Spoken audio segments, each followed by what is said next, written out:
with Jules Girl Talk, and today I have my special guest, Nicky Herring. She's very near and dear to my heart and has some of the nicest crested geckos I've ever seen. So, here she is. Oh yeah.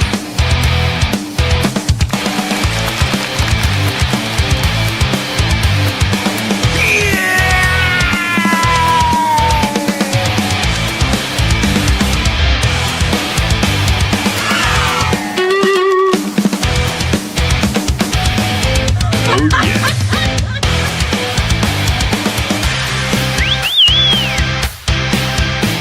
Oh yeah.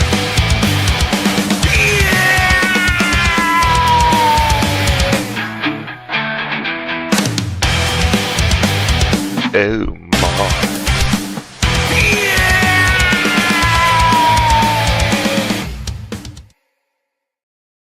Hey, Hi, how are you? I'm so glad I am very good. I'm so glad that you could be on here. And so, a lot of people don't realize that when these like intros come in, it's also the first time I'm seeing it. So, like, I'm always sitting back chuckling, like, good job. Good job. Yeah, know that was going to be set up that way either. It was beautiful. It Whoever was did it, it was absolutely beautiful. Steve did that. You know, he does all of that stuff for me. goes to Steve. I love him. So let's start from the beginning. What really got you into reptiles? Like what got you into breeding and keeping? That is a great question. So actually, it wasn't reptiles specifically that I was into originally. It was bugs, invertebrates and such, at a toddler age. And I I didn't lived know that. Yeah, yeah. So I lived in a city, and I would go out and catch things like roly polies and pretty much anything I could find. And then when I was 5, we moved to the country on our family land, and I lived on 80 acres.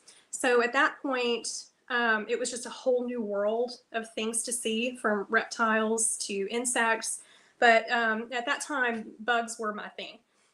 So at probably about 10 years old, I still wasn't phased out of that. So my parents were like, okay, well, she still likes this stuff, so we need to do something. So they put me in touch with an entomologist at Clemson, and he became a pen pal to me. And he would send me supplies and kind of be my mentor. Um, so that was kind of like my childhood. And then what really spun this too was not just the things that I would catch. My uncle was that uncle that would always get you what you wanted for Christmas. And I had told him I wanted a tarantula. Well, Christmas came and went, and I didn't think I was getting one. And then from behind the Christmas tree, he pulls out a critter keeper, and there was a tarantula in it. Oh my goodness. And so from that point, it just spun into what it is today. I love that because I am the aunt that at family events, they're all my nieces, they're like my nephew's not old enough to talk yet, but my nieces, they're like, Aunt Julia, we need to go outside and look for bugs and look for critters. And I'm like, yes, get me out of this family function. I'm not a family function person. Sorry if you're my family watching this. Yeah. However, y'all know that I like bugs. So I don't know that you share that passion too. So Yep. what is your favorite like species that you currently keep or breed? Like what are Well, you really liking? everyone thinks that I just do crested geckos, and I would say that probably is my number one favorite and the thing that I have the highest numbers in. But I do have other little pocket projects. I like little onesie twosies. So I love abronia, and I have 2 different localities of those. And then also I like different types of skinks. Yes. I have different types of skinks. And then other little things. I do have some snakes as well. But I like I love the ball pythons, don't get me wrong, but I like the more odd types of snakes, things a little less common. So I've had womas, black-headed pythons, got different types of sand boas, southern white lips. I had northerns at one point. Oh, those are so pretty. Yeah. I had rough skull pythons, a lot of different fun species. Awesome. Yeah, Mhm. I also have where I have like a trio of like random things. And a lot of Yeah, people think that only do crested geckos too. But yeah. I mean, I have like Portiar in here, monkey tail anoles, like just random stuff. Yeah. that I love. I love having variety on the table. I think that does a lot for people too. When It you does. have a little bit of variety, they tend to stick around longer and ask more questions, Hmm. which I really like. So, Yeah. what are your future goals in the industry, breeding? Don't mind that, that's my sprayer going. I didn't notice it.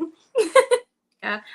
Well, I think the fun thing about the crested gecko industry specifically is that we're just now starting to find and figure out a lot of the things about the genetics. And that's the fun part of where we are and where we can go with this.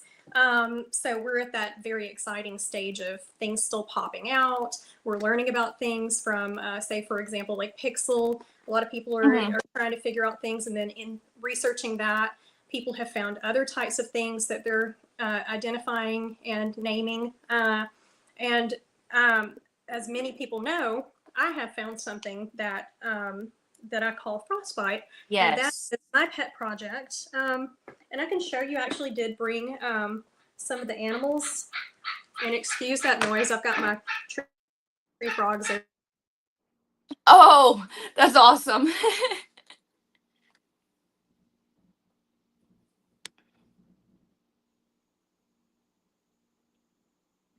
Oh,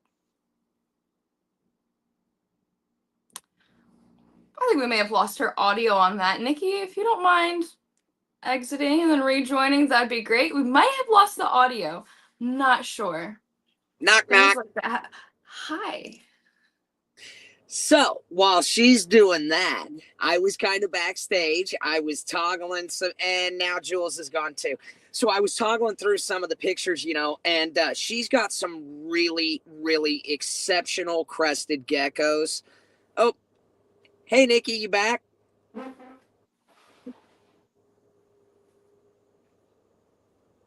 I came to show some guys. Uh-oh. I think you might be on mute.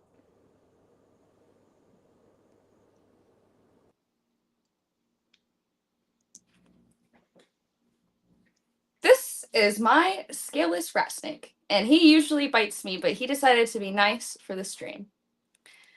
Technical difficulties. Don't mind this. But a great time to show off some of my animals while I'm at it. Look at this guy. Look at this guy. I do have TikTok as well. So a lot of times I'm posting on TikTok under new creature reptiles. You see a lot of cool stuff like this. You see my portiar, rhino iguanas. I really, really enjoy my rhino iguana Glenn. He's a unit, but he decides to get out a lot. He can just go like floop. So I've had to put a lock on it. And he no longer lets my black dragon out. So that was fun. Black dragon out. And I have quail.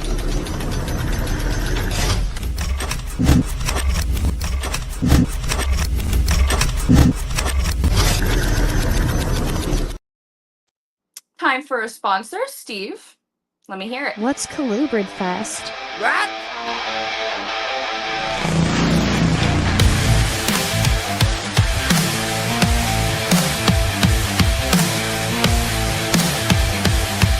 You understand now?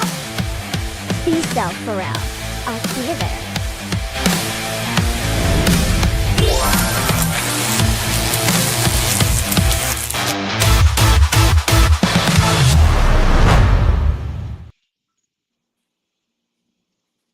Hello. I hear you.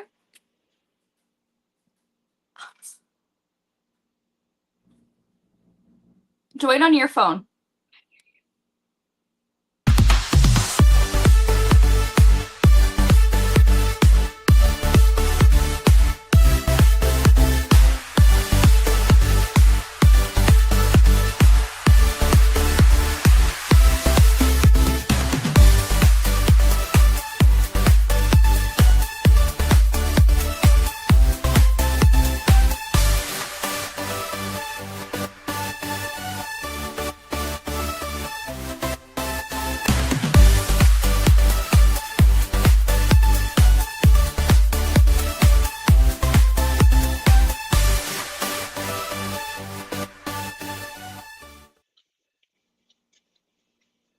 What's up?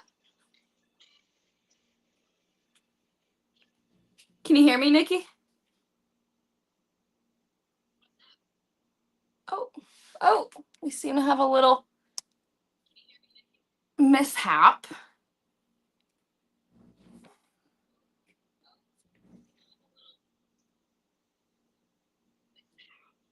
Can't hear me?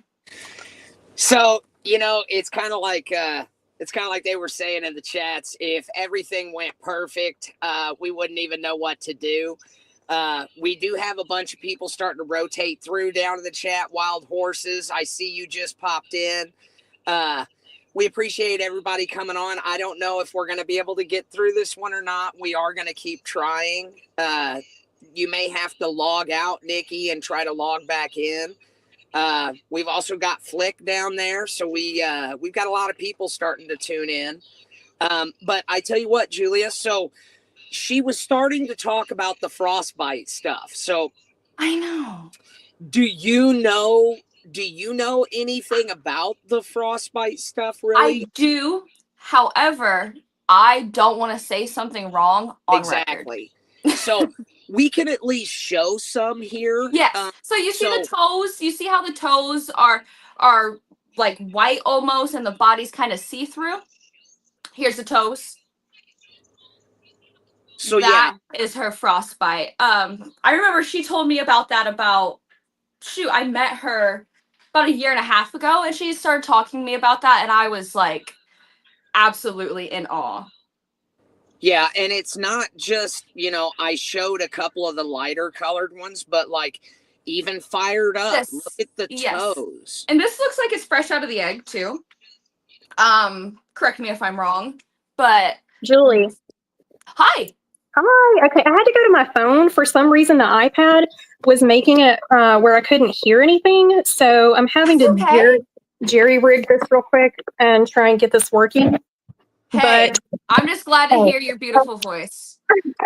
Well, thank you. Just bear with me while I get it kind of set up. But if you want to talk to me while I'm doing that, that's great. Yeah. Frostbite, when did you first realize that you had something here? Well, the original animal, which is the one I was trying to show you before she jumped on my screen and messed up everything, that is the one that was the originating animal that I knew something was weird there, but I didn't know what it was. And she doesn't have the attributes that the Frostbite stuff does, but she does have very odd characteristics. And I was taking her out to show you. And I'm going to do that again, but I'm going to keep her a lot further away this time so she can't mess up the screen. So hang on, this is still sliding. Okay, I think we're good. Okay, so I'm not sure how well you can see this, but she has a lot of like little speckling, almost pixelation, similar. I mean, it gives you like the feel of pixel, but it's not the same. Right. And when she fires up, she's like lavender purple and orange. So she's very, very pretty. And I'd seen her at a show when she was a baby. I didn't produce her. I'm always looking for odd things. A lot of people, and I very highly promote lineage, but sometimes you've got to take a gamble on some like oddball stuff because that's where we're popping things out. So she seemed very odd to me, but she had horrible structure. So what I chose to do, I took a just regular animal that I thought had really good structure, paired him to her, and then Frostbite popped out. That is awesome. Yes. So she's an adult female now, and actually she just went into her first season of breeding. And this is her.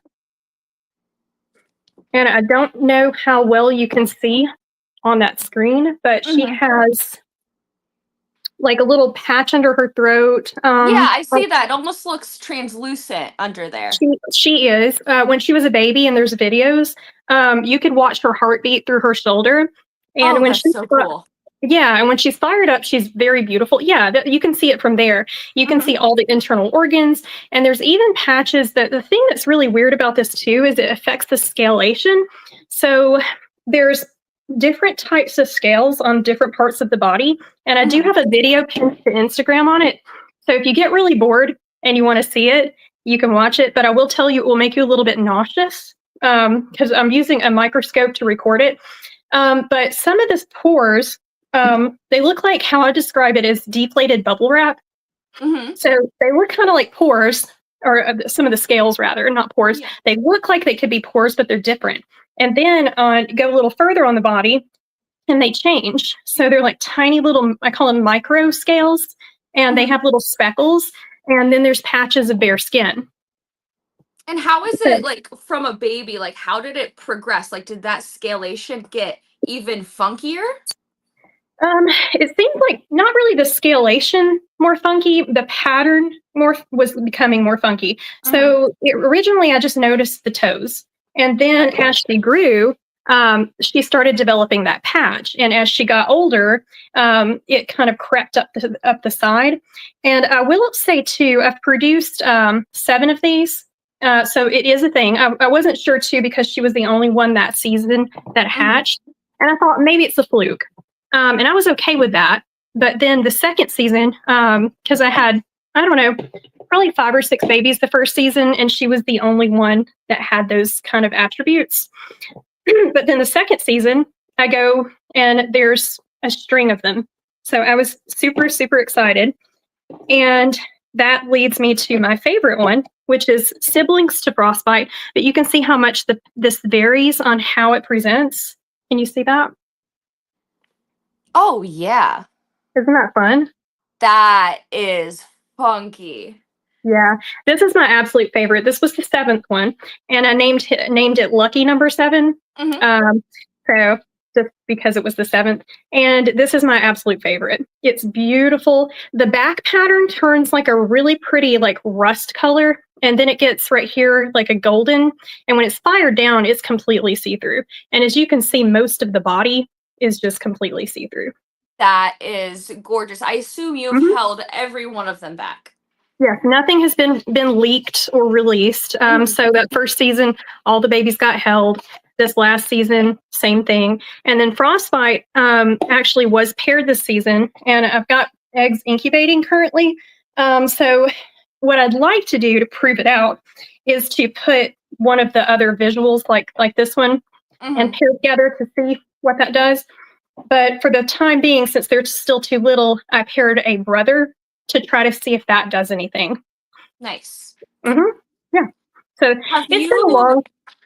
sorry, have you had like any like unique challenges with specifically crested geckos? Because I know I've experienced like with certain lily white lines, they tend to walk in circles sometimes. Yeah, that's a neuro thing that can happen with Yeah. those. Yeah. It's, I mean, we held back a bunch of animals and we're like thinking it was an ear infection or something. We're like, yeah, no, Yeah, something's sometimes up with here. lilies that they can do that. And with odd genetics, there are going to be things that pop up like that. For example, like the super forms don't live, or super Right. cappuccinos. Everyone was so hopeful that those would do just fine, but as we know now, they don't. But that brings me to the next genetic trait that I would like to kind of just talk about too.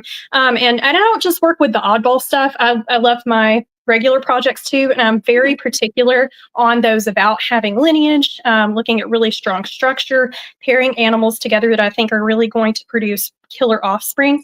And I have everything from extreme harlequins. Most people know me for super dowels, super stripes. I've got highways. I've got a pink line, and then I've got one dark line. But this is a leucistic, and this was what I was going to show next. So a lot of people have been scared of these because of the fears with super caps and such. But just to dispel all of that misinformation, because people will still get on forums and groups and say, "Oh, that's not genetically sound. It's going to die. It's got no nostrils."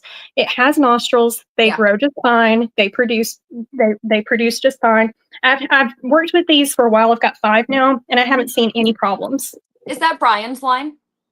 I have one visual from Brian's, and then I have a few hets. And then I also have some Mac line. So what he and I both are doing, or we're going to cross both lines and basically prove that they line up. Nice. That gecko is awesome. Oh my gosh.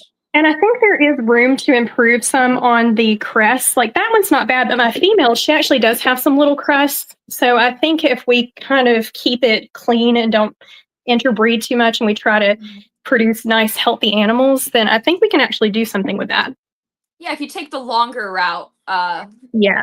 Which it, is, yeah, what I'm doing with my Frostbite stuff. And I know it's taking forever and everybody wants to know and everybody gets excited about it, but I'm trying to keep that untainted where it's not messed up genetically. somebody said it's not an albino, it's just a diluted gene, correct? Yeah, it's not albino. That's leucistic. Nice. Yeah. If you notice the similarities in what I found versus the leucistic, a lot of people, when they see them at the show, they think they're the same thing, and it's not. And if you notice too that the leucistics, they'll have the black eyes.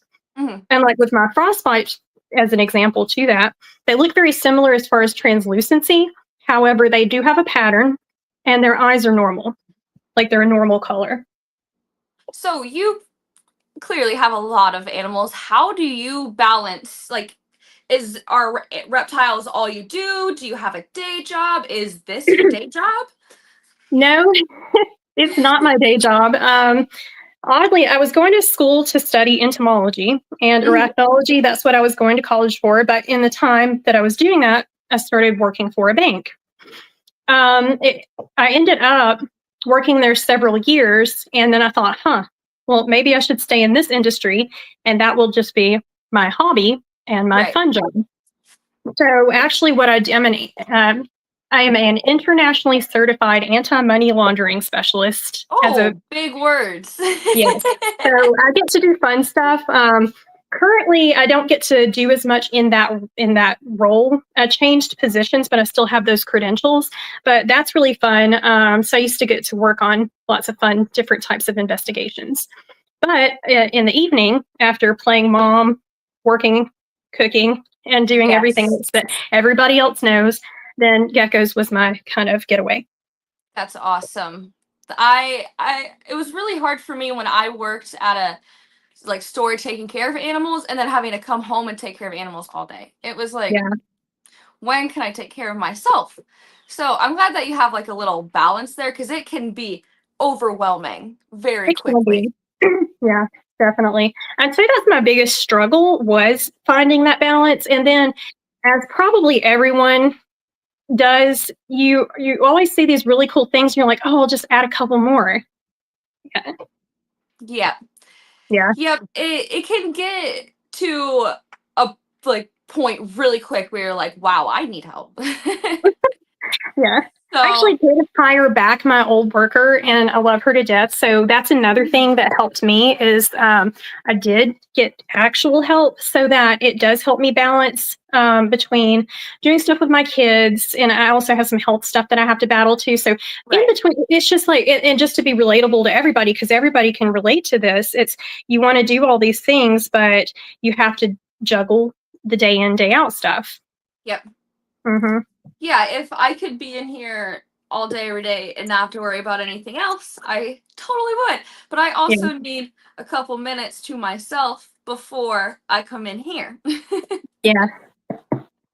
Well, cool. Have you had like any criticism, anything that you faced in your journey that you'd like to shed some light on?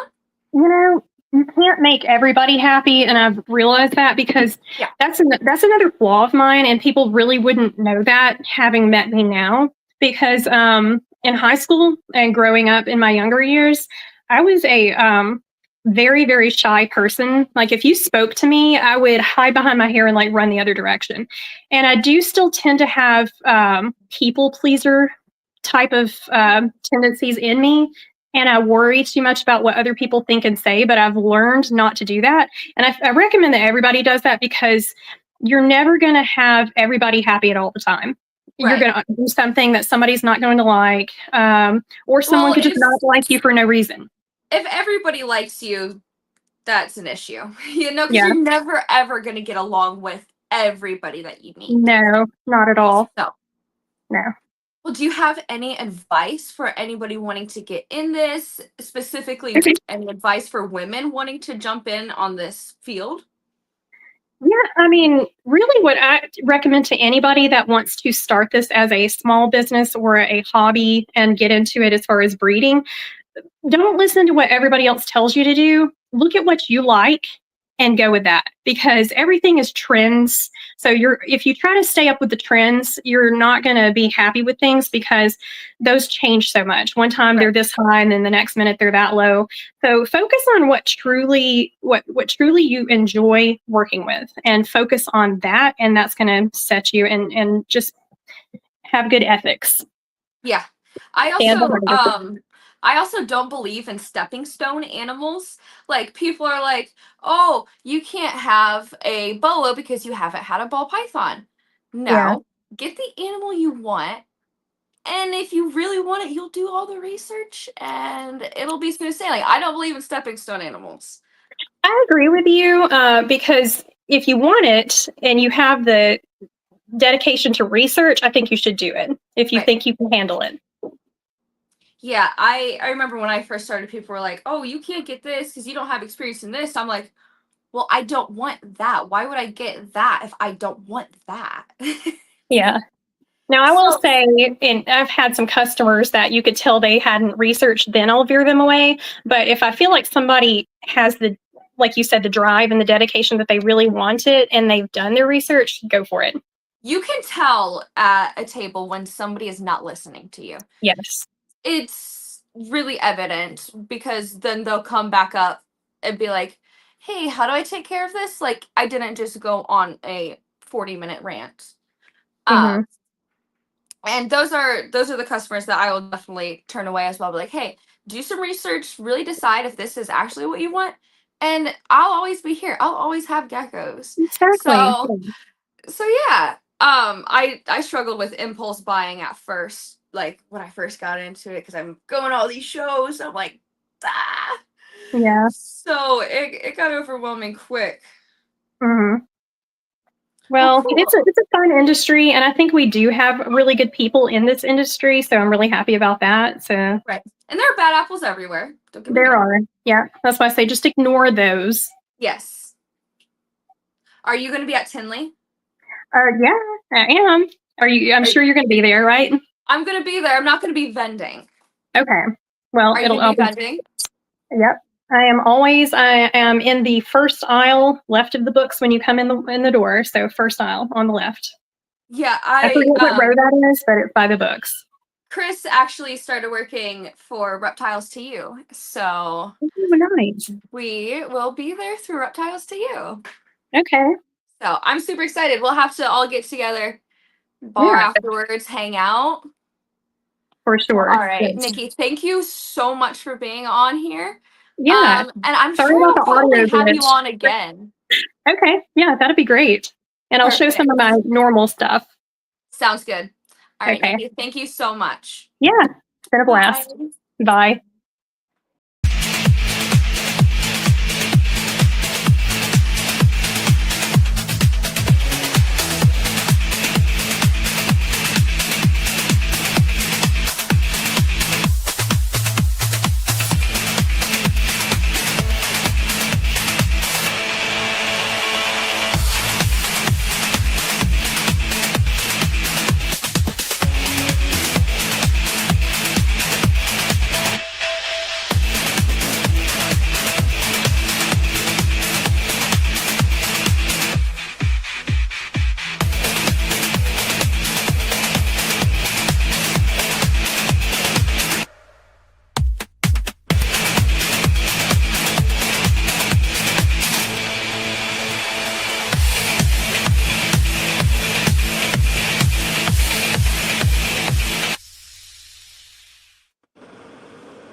That's it.